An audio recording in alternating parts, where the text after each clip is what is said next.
अभी आप सुन रहे हैं सचिन संगम को। तू हमारा टेकटर से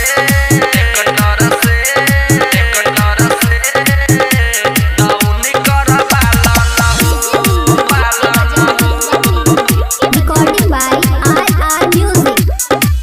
नया छै कहो भौजी थरेसर एता अइमे हो खूबे परेसर एता अइमे हो खूबे परेसर एता अइमे हो खूबे परेसर। नया छै कहो भौजी थरेसर एता अइमे हो खूबे परेसर।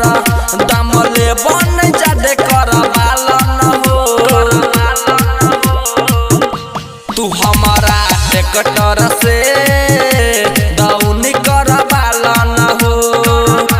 तू हमारा टेकटर से गहुम कुटवाला न हो।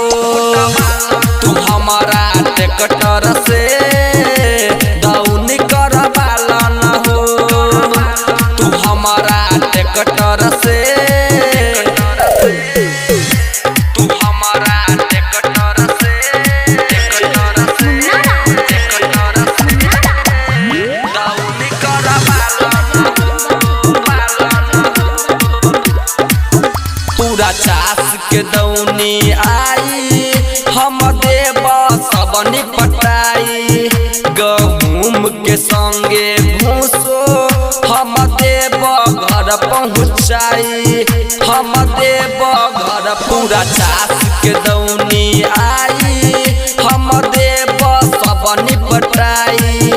गेहूम के संगे भूसो हम देव घर पहुँचाई। भौजी मानन बात करवाला न हो।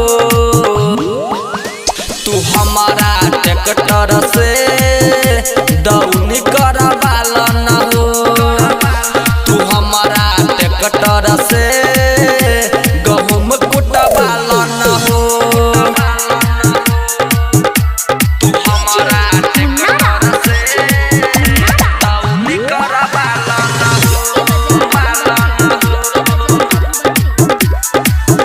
तू बैठ के रही हो गिने न को देव तीने तीने। कहै छ सचिन संगम काम करब राइत दिने काम करब राइत। तू बैठ के रही हो गिने न को देव तीने तीने। कहै छ सचिन संगम काम करब राइत दिने। राजा राइटर के बात कनी मानल न हो। तू हमारा टेकटर